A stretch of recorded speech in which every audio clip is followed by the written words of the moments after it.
I remember thinking, this is it. This is really happening. The dress fit like it was made for my bones, not just my body. The boutique smelled like roses and champagne, and everyone kept calling me glowing. I felt light, floating, until my phone buzzed in the dressing room. I almost didn't look. I was mid-laugh, twisting in front of the mirror, when I caught the screen light up. No name, just an unknown number. Curiosity made me swipe, and that's when the world shifted. Pictures. Messages, dates, screenshots I hadn't asked for, but couldn't unsee. It was him, and her, over and over again. Months of betrayal, laid out like a slideshow from hell. At first, my breath caught in my chest. You know that feeling, like your lungs forget how to work? That was me. 1 second, I was a bride. The next, just a woman holding a phone full of lies.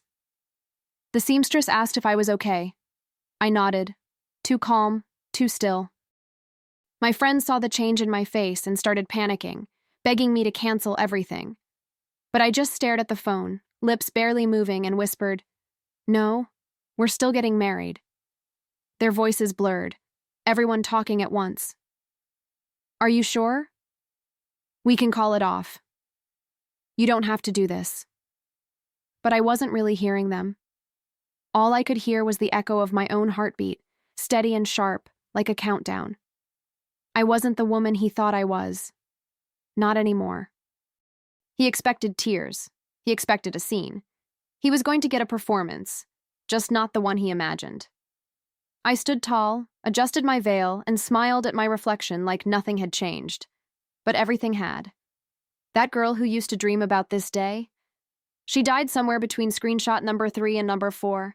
What was left was someone colder, smarter, someone who knew exactly what to do next, because canceling the wedding would have been too easy, and honestly, too kind. I went through the motions, tasting cakes, confirming flower deliveries, smiling for the last-minute photos. No one suspected a thing. I'd trained my face to hold a perfect lie. Meanwhile, every second was sharpening my focus. I wasn't walking away. I was walking him straight into the trap he'd set himself. The aisle wasn't just a path, it was my stage. That night, alone in my apartment, I sat with the dress draped across my bed. I ran my fingers along the lace and thought about vows. What they meant, what they were supposed to mean. And then I whispered to the empty room, "I'll walk down that aisle and walk him straight into hell after." I didn't sleep that night. I just lay there, eyes open, watching the ceiling like it might offer answers. But deep down, I already knew exactly what to do. Rage is loud, but revenge is quiet, cold, calculated. I wasn't about to ruin his life in a moment of fury. No, I'd savor every step, every smile. By morning, I was back in bride mode, laughing with my mom, clinking coffee cups with my maid of honor, posting the usual last day singles selfie. I made it all look so easy. And maybe that's what scared me most, how easy it was to pretend.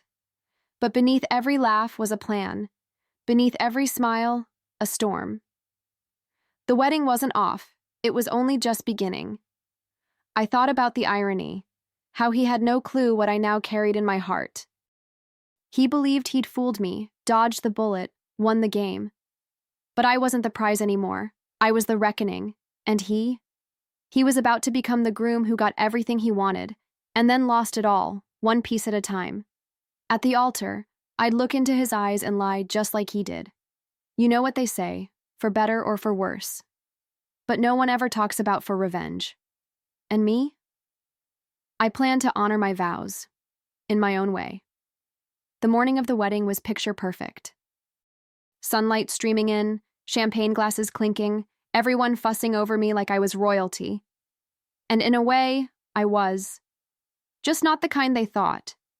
I slipped into my gown like armor, my makeup flawless, smile practiced. They called me the happiest bride they'd ever seen.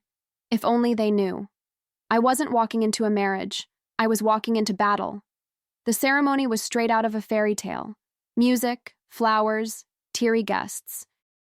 And there he was, waiting at the altar, eyes shining, thinking he'd won. I took his hand, and I didn't flinch. I kissed him, and I didn't tremble. I said, "I do," like I meant it. And every time he looked at me like I was the love of his life, I smiled. Because soon, he'd understand what real heartbreak feels like. He had no idea I knew.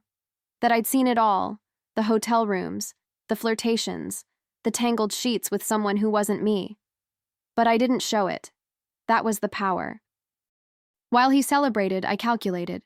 And standing there in front of everyone, promising to love, honor, and cherish, I made a vow of my own, to take everything he built and make him watch it collapse. The crowd cheered, the rings were exchanged, and as we walked back down the aisle hand in hand, I felt like I was leading a man straight into his own undoing. He thought it was the start of our forever, but it was only the first scene of my script. The one where the villain gets the girl, just before she sets fire to everything he holds dear. The reception was a dream, or at least, that's what everyone said. The music was perfect, the food divine, the toasts just emotional enough to draw tears. I danced, laughed, and held his hand like he was my whole world. And all the while, he beamed like a man who got away with murder. But I wasn't just smiling, I was studying. Every person, every detail, every weak spot. I started planting seeds, quietly and precisely. When we signed the final set of papers, the ones he thought were just ceremonial, I slid in a prenuptial agreement so tight it could strangle him if he ever tried to pull anything stupid again. And he signed it, blindly. Drunk on ego, tipsy on champagne, fully convinced he'd won the lottery. I didn't need to scream. I had ink on paper. I sweet-talked his co-workers, casually asking about those long work trips while sipping my wine. A few were all too eager to share. Turns out guilt makes people sloppy, and gossip flows freely when you pose as the adoring wife. Every little story? I saved it. Voice memos, notes, dates, even receipts from the wedding. I kept them all, because every detail, no matter how small, could be used later. By the time we cut the cake, I already had 3 more pieces of evidence than I had walking down the aisle, and when he fed me that first bite and kissed my cheek, he whispered, "Forever, baby." I smiled again, soft and sweet, and whispered back, "Yes, forever." And deep down, I meant it, just not the way he thought. I made sure to thank every guest personally. A hug here, a kind word there, all while scanning for clues. One cousin mentioned how the office Christmas party got wild, and I smiled, asked for photos. Another friend let slip that my new husband had a thing for late nights at the Marriott. I laughed politely, even made a joke about how dedicated he was to his job. Inside, I was archiving every word. No one suspected a thing. I was radiant, affectionate, the very definition of a new bride in love. Meanwhile, I was carefully stacking ammunition behind every compliment. He watched me from across the room like he was the luckiest man alive. And maybe he was, right before the fall. Because while he was basking in the glow of a perfect day, I was sharpening the shadows underneath it. I didn't just want to destroy him. I wanted him to realize he handed me every tool to do it, willingly, naively, with a smile on his face and my lipstick still on his cheek. He'd thrown away my trust so casually, like I'd never notice. So now I'd build something else in its place, a silent machine of consequences that he wouldn't even see coming. By the end of the night, we drove off with cans on the bumper, laughter in the air, and confetti still in my hair. To him, it was a celebration. To me, it was a beginning, not of marriage, but of the unraveling. And as I rested my head on his shoulder in the back of that car, one thought rang louder than the cheers behind us. He just married his biggest mistake. Being the perfect wife was easier than I expected. I made coffee before he woke up. I kissed him goodbye at the door. I even texted little heart emojis during the day. He bragged about me to his friends. "Camila's amazing. I really hit the jackpot." And I smiled. Because every compliment was a stitch in the mask I wore. He thought he married a dream. He had no idea he was living in a trap. Behind the scenes, I was working, digging, tracking. I created a spreadsheet, Yes, a spreadsheet with dates, names, hotel bookings, everything. I cross-referenced his company expenses with his location history. I found patterns and receipts. So many receipts. The kind that don't lie, even when people do. It became almost surgical, watching his mess become my evidence. Then came the loan. A joint application I never signed, but somehow my name was on it. That was the crack in the foundation I'd been waiting for. Legal fraud, on paper, tangible. He forged my signature to get a better interest rate. And the best part? I didn't even confront him. Not yet. I smiled when he told me we'd build a future together. I nodded like a good little wife. But inside, I filed it away like a loaded gun. It would have been easy to explode, to rage, to demand answers, but that's not how you win. No, I let him keep going, let him get comfortable. The more he believed I was clueless, the more reckless he became. And every lie he told was another thread I could pull, slowly, gently, until everything unraveled. I started backing up everything: emails, bank statements, screenshots. I bought a separate drive and labeled it with something sweet and innocent: wedding memories. He never questioned it. Why would he? He thought he was in control, but every time he kissed me goodbye, I archived another reason he'd regret ever meeting me. Every whisper, every lie became a breadcrumb leading straight to his downfall. I reached out to a lawyer, a friend of my cousin's, discreet and sharp. She didn't even flinch when I laid it all out. "He thinks you're playing house," she said, "but you're building a case." She helped me draw lines between his personal betrayals and professional misconduct. We weren't just dealing with a cheating husband, we were dealing with a man stupid enough to leave a trail wide open and arrogant enough to think no one would follow it. Some nights I'd sit across from him at dinner, watching him scroll through his phone while telling me about his tiring day. He had no clue I knew who he was texting. He didn't notice the way I watched his eyes, tracked his patterns. I wasn't angry anymore. That fire had cooled into something sharper. I didn't want to scream. I wanted to make sure he heard the silence when it all came crashing down. And maybe that's what kept me going. Not just the betrayal, but the satisfaction of knowing he was writing his own ending with every lie. All I had to do was stay quiet and let him hang himself with the rope he kept handing me. The more I stayed sweet, the more careless he became. One night he even left his work laptop open. I didn't snoop. I waited, patiently. The next morning, while he showered, I took photos of files with dates that lined up too well with his business trips. I wasn't looking for a smoking gun anymore. I had an arsenal. And still, I made pancakes. Still, I kissed his forehead like nothing had changed. I memorized his schedule down to the hour. I knew when he'd be at the gym, when he'd be working late, when he'd be too distracted to notice I'd left the apartment with a flash drive in my purse. I was methodical. I was silent. And above all, I was underestimated, which made everything that much easier.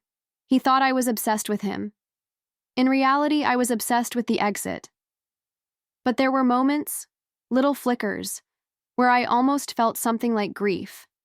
Not for him, but for the version of me that once believed him. The girl who looked at him like he hung the stars. She didn't survive the screenshots. And some nights, when I looked in the mirror, I barely recognized the woman staring back. She was colder. Smarter. But still, somehow, heartbreakingly calm. The day I realized I didn't need closure was the day I knew I'd already won. He was still lying, still building a fantasy he thought I was too blind to question.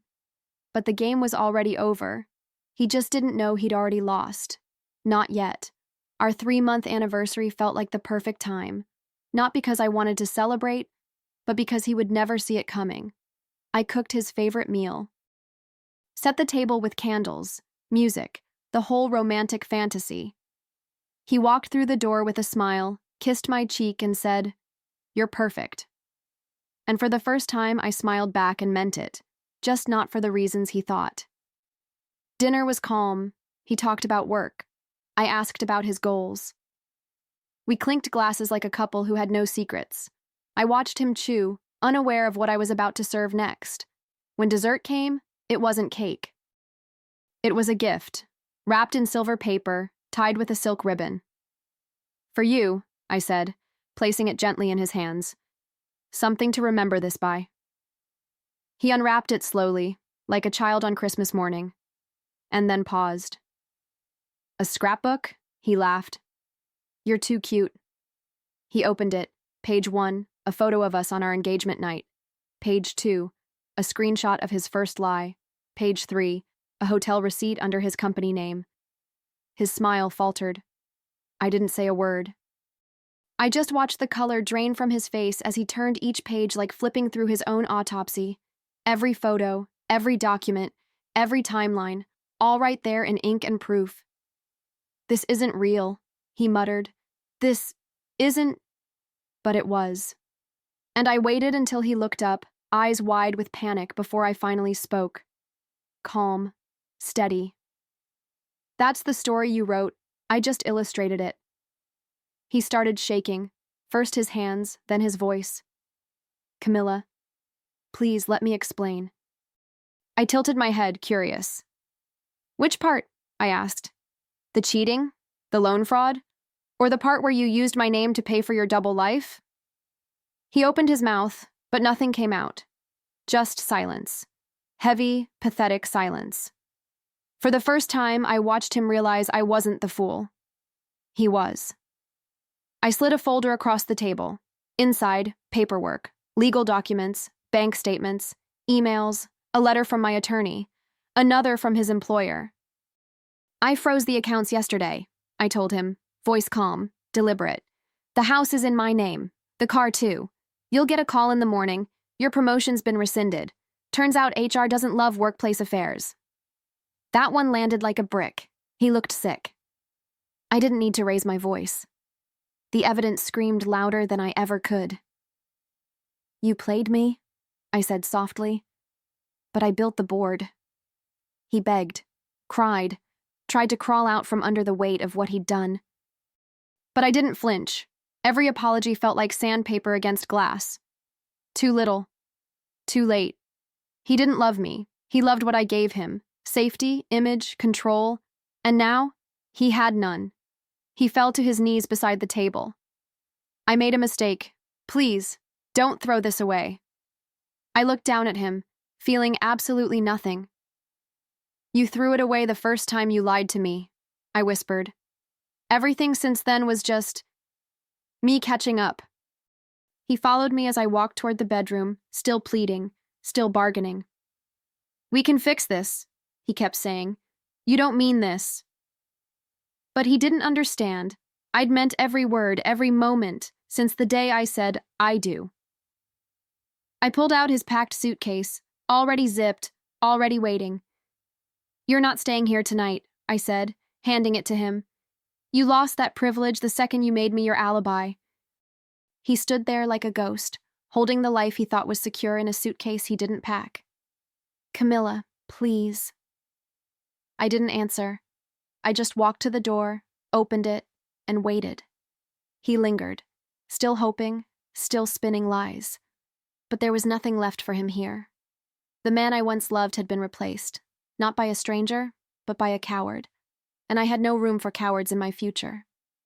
He stepped outside without another word. And when the door clicked shut behind him, I felt it, the weight lift, not just from my chest, but from my soul. I didn't cry, I didn't crumble. I stood in the silence of my reclaimed space and exhaled like I hadn't in months. I was alone, yes, but I wasn't broken. I was finally free. And freedom? It felt like peace dipped in fire. I walked back into the dining room, picked up the scrapbook, and placed it gently on the shelf. Not as a keepsake, but as a warning. A reminder of the night I ended a lie, with nothing but truth and timing. He vowed to love me forever. I vowed to bury him legally. And I did. Months passed, and with everyone, I felt lighter. Court dates, paperwork, endless emails, all part of the cleanup after the storm. But I showed up to each one in full control, dressed sharp, voice steady. He showed up looking smaller each time, like a balloon losing air. The lies had eaten him alive from the inside. And now, all that charm and bravado? Gone. just a man picking up pieces of a life he shattered. The divorce finalized on a Wednesday. I remember because it was raining, soft, steady, cleansing. I sat in my lawyer's office signing the last page, and when she slid it back to me, she said, "You did this with grace most people only dream of." I smiled, and for the first time in a long time, it wasn't forced.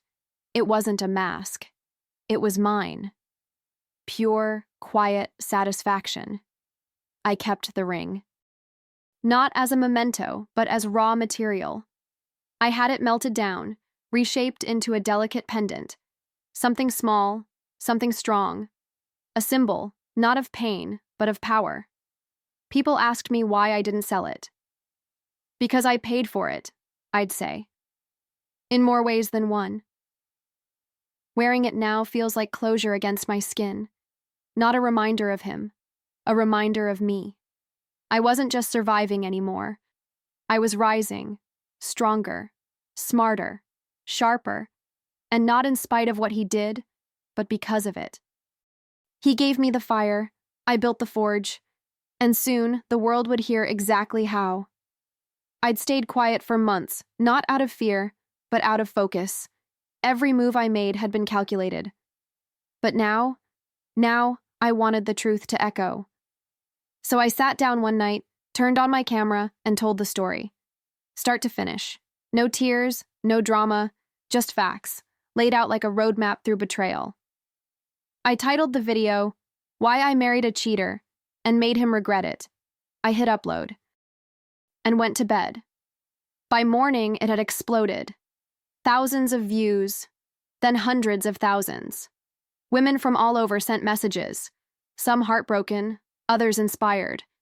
They called me brave, called me brilliant, but I didn't feel like either.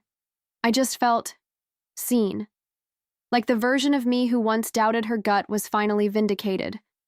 Like I'd taken the narrative back from his hands and written it in my own ink. And as for him, he was drowning in the fallout, unemployed, socially iced out. The mistress? Gone. She left once she realized the dream life he promised was built on debt, lies, and bad credit. Friends disappeared, his reputation shredded, and not by scandal, but by silence. I didn't have to destroy him. I just had to step out of the way and let the truth do what truth always does. Rise. Funny, isn't it? He spent so long pretending to be a man worth keeping, but the moment he lost control of the lie, there was nothing left underneath. No depth, no spine. Just a hollow shell of someone who never thought the woman he betrayed would become the woman who exposed him. I decided to keep the dress, not in a box, not for nostalgia, but for something else entirely. I took it to a designer and said, "Make something new." She raised an eyebrow. I just smiled. A few weeks later, I picked up a reimagined version. Sleek, bold, nothing like the innocent lace I wore down the aisle. The skirt was gone, the bodice restructured. It fit me now, the real me. And I wore it for my first speaking event. Standing on that stage, lights warm on my skin, I felt untouchable. I wasn't telling a sob story. I was sharing a blueprint, a path from betrayal to power. I talked about trusting your instincts, reclaiming your voice, refusing to let someone else write your ending. The audience leaned in, not for the scandal, but for the rise. Because this wasn't about him anymore. This was about every woman who'd ever been lied to and told to stay quiet. And when the Q&A ended, a woman in the front row asked, "If you could go back, would you still marry him?" I didn't hesitate. "Yes," I said, "because without that lie, I'd never have found the truth in myself." Some gasped, others nodded. I wasn't bitter, I wasn't angry, I was done. And being done felt a lot like peace. The best revenge isn't walking away. It's walking down the aisle, smiling at the man who betrayed you, and leading him, step by step, into his own ruin. And then turning that ruin into a runway, for yourself.